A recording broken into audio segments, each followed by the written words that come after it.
I had always been fascinated by ghost stories, but there was one legend in my town that no one dared to talk about.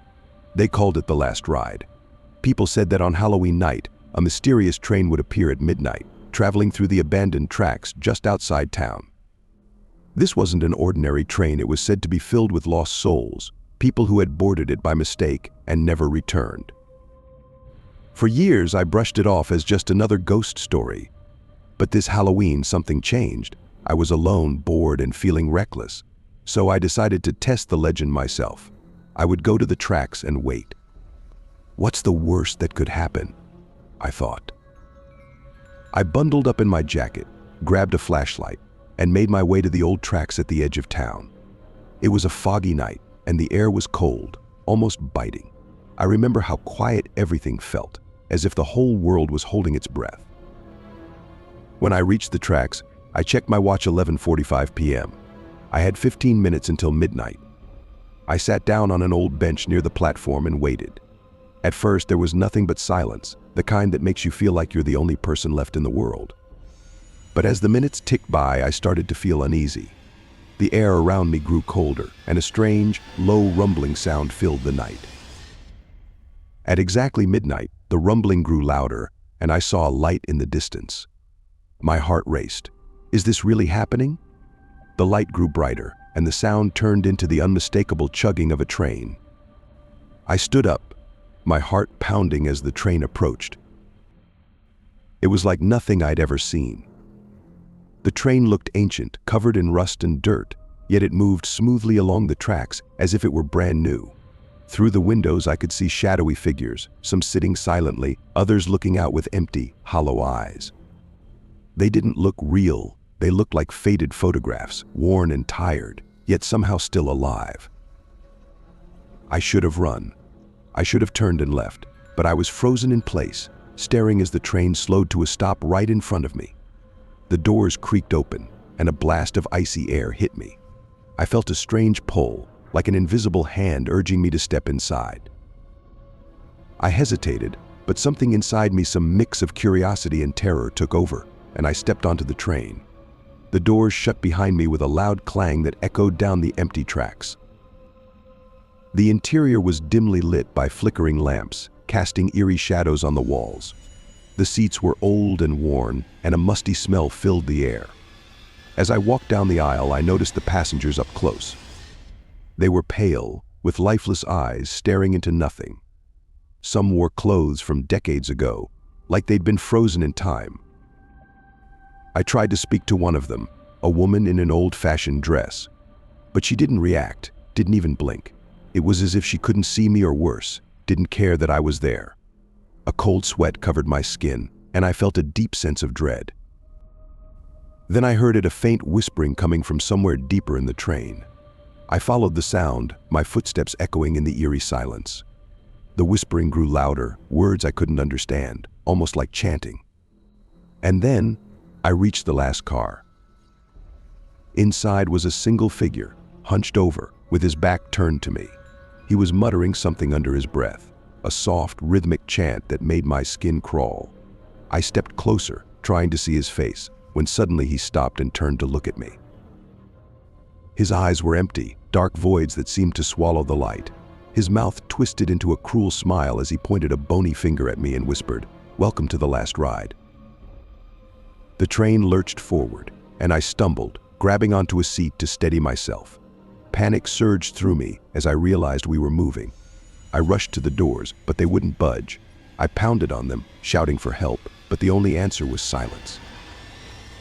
Looking out the windows, I saw nothing but darkness. There were no lights, no signs of the town, just an endless, black void. It was as if the train had left the real world entirely.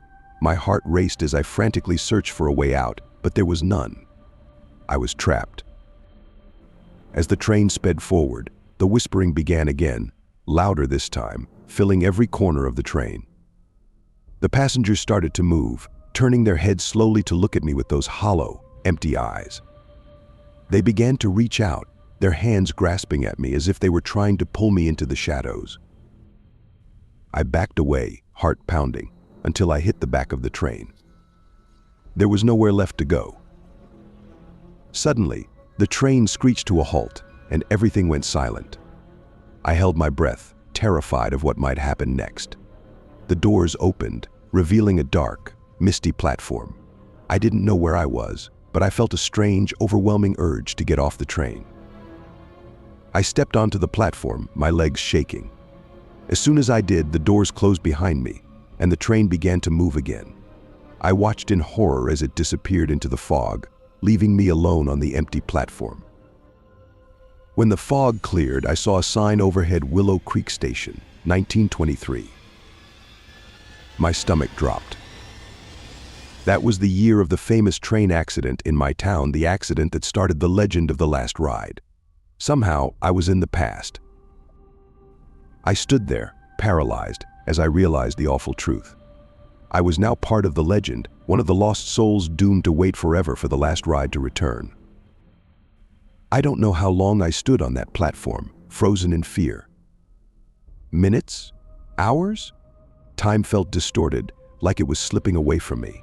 There was no sign of anyone else, just the cold, silent station and the fog rolling through like a thick blanket.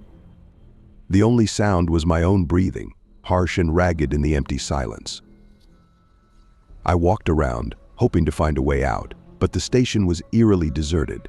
There were no exits, no signs of life, nothing but rows of empty benches and shadowy corners that seemed to stretch into the dark forever. I tried to call out, but my voice felt small and swallowed up by the void. It was as if the entire world had gone silent, leaving me trapped in some forgotten corner of reality. Just as I was starting to lose hope, I noticed a figure sitting on a bench at the far end of the platform.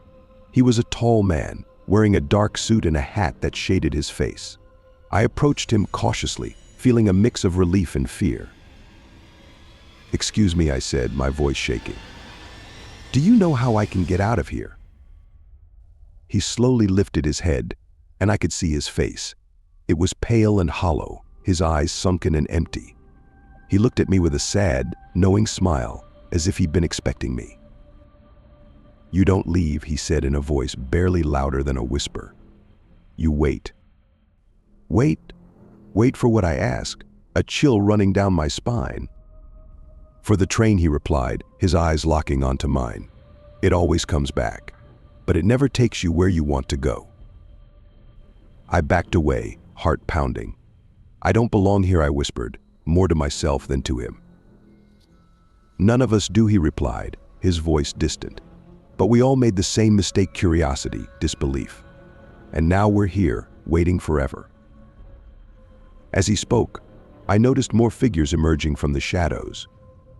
They moved slowly, like they were in a trance, each one taking a seat on the benches around the platform. Their faces were blank, their eyes hollow, as if their souls had been drained away. Some wore old-fashioned clothes, others looked like they were from different decades, but they all had the same haunted look, like they'd seen things no one should ever see. The figures didn't speak, they just sat, staring into the dark, waiting for something I wasn't sure I wanted to see. I felt a strange, creeping sensation, like something was tugging at my own soul, pulling me toward one of those empty seats. I fought the urge, shaking my head, but the pull only grew stronger. "Is this forever?" I asked, my voice barely a whisper. The man in the suit nodded slowly. "Until the train finds a replacement," he said, his gaze never leaving mine. "Someone foolish enough to look for it, to step inside, thinking they can escape the fate of the lost." I felt sick. This is how it happens, I realized. Someone gets on the train, and they're trapped, and then they become part of the legend. The thought was too terrifying to fully grasp. Hours passed, or maybe days. I lost all sense of time. I stayed on the platform, watching the fog roll by, listening to the eerie silence. The other souls waited too, never moving, their eyes fixed on the empty tracks. Every so often, I'd hear a faint whisper, like a distant voice calling my name. The voices grew louder with every hour, as if they were coming closer, urging me to stay put, to give in to the strange, eternal waiting. Finally, I heard it, a faint rumbling in the distance, the same sound I'd heard that first night. My heart skipped a beat, and I felt that same pull, stronger now, like an invisible force urging me back to the tracks. The train was coming. The other passengers rose slowly, all of them turning to face the tracks, their expressions empty, lifeless. The fog thickened, and the rumbling grew louder until the ghostly train appeared once more, its lights piercing through the darkness like cold, unfeeling eyes.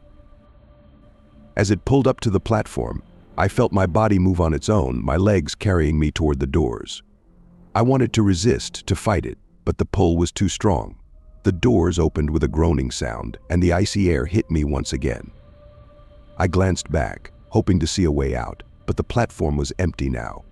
The other souls had boarded already, disappearing into the shadows. I stood at the edge of the train, teetering between stepping on and running away. But as I looked into the dark interior, I saw something that made my blood run cold, my reflection in the window. It wasn't me, it was a twisted, hollow version of myself, with empty eyes and a vacant expression. The reflection reached out, as if trying to pull me inside, its mouth stretching into a wide, unnatural grin. In that moment, I realized what I had to do. I turned and ran, throwing myself off the platform and away from the train. The pull grew stronger, like invisible hands grabbing at me, trying to drag me back. I fought with every ounce of strength I had, breaking free just as the train began to move again. I stumbled away, collapsing onto the cold ground as the train disappeared into the fog. The whispers faded, the rumbling died down, and the station grew silent once more. I sat there, gasping for air, feeling the weight of what I'd just escaped. When I finally opened my eyes, I was lying near the old train tracks outside town. The sun was rising, casting a warm glow over the trees and fields. I looked around, my heart pounding as I realized where I was, back in my own time, my own world. The station was gone, the fog had lifted, and the tracks lay quiet and still. I stood up, brushing myself off, and started to walk away. But just as I reached the edge of the woods, I heard a faint whispering, like the voices I'd heard on the train, calling my name. I turned, half expecting to see the train again, but there was nothing there. Just the quiet woods and the empty tracks stretching into the distance. I walked home, haunted by the experience, knowing I'd narrowly escaped a fate worse than death. But deep down, I knew the legend was real. The last ride would come again, searching for more lost souls. And one day I feared it might come for me.